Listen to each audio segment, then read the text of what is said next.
Hello, kumusta po kayo? Busy po kami ngayon, maglilinis ng garden, ipiprepare kasi magsa-summer na, magtatanim na kami ng mga gulay. Kaya si Mr. ay pina-power wash niya yung garden namin. Yan, tapos na. Pwede na siyang tamnan kasi nilagyan ko na siya ng mga soil. Yan, meron na tayong rosemary na naitanim last year pa yan. So, tayo ay magtatanim ngayong araw.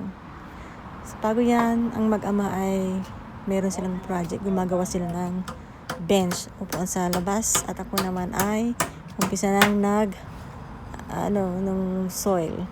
Piniprepare ko na yung garden bed.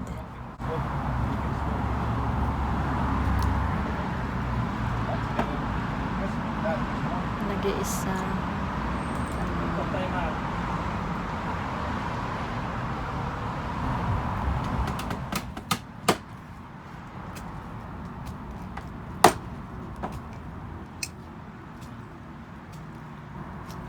Ang sarap-sarap talagang mag-garden dahil nakakatanggal ng stress. Ito na lang ang libangan namin pag summertime.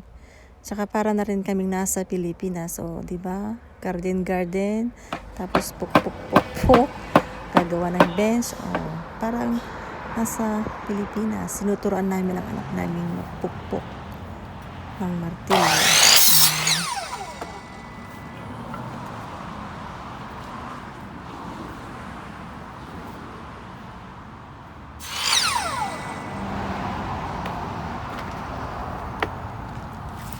Tayo na.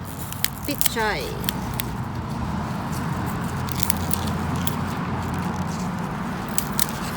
Nag-iisang pichay. Kukuhanan ko ng dahon kasi magluluto ako ng nilagang baka. Yan ang dinner namin.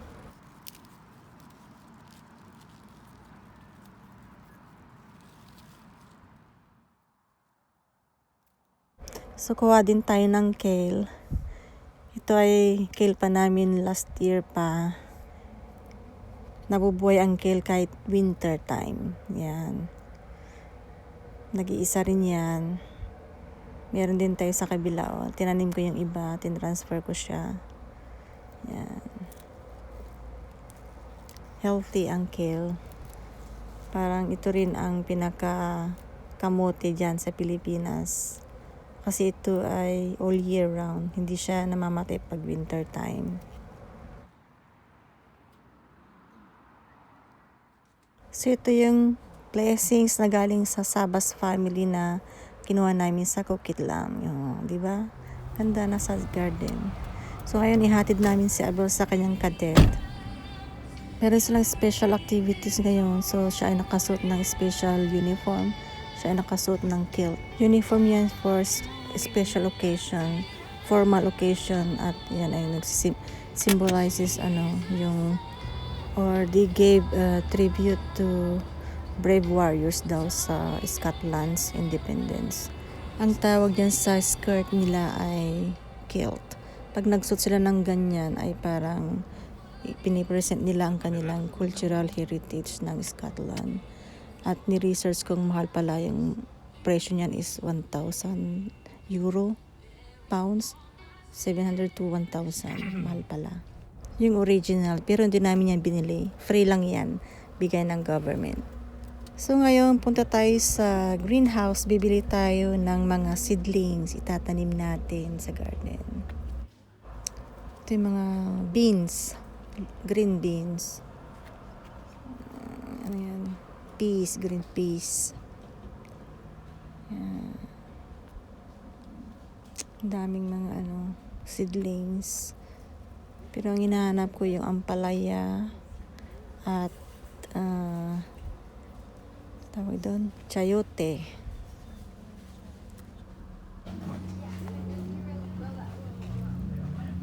Meron silang corn, mais.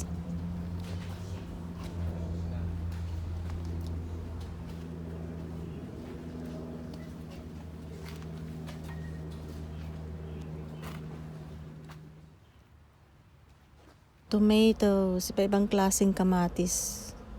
Iba-ibang breed.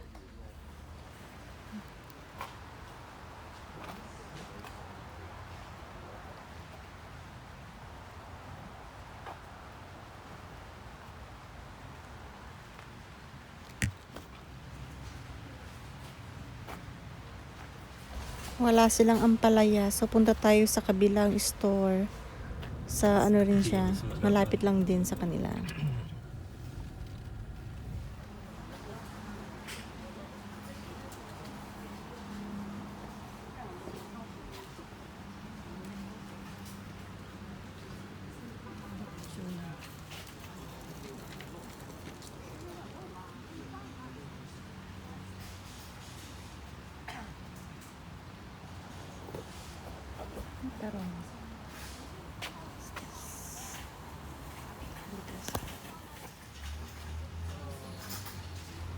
Yan, meron silang chayote. So, kukuha tayo. 9 point something ang presyo ng isang seedling. So, almost $10 na rin siya. So, kukuha tayo nito. Dalawa, siguro. Yan. Ay, 3. Yan, bumili din kami ng patola.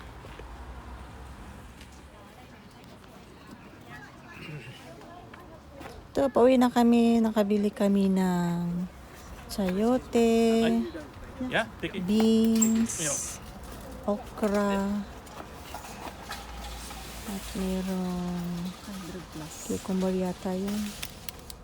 Yan. Ang nabili namin. So, thanks for watching. God bless.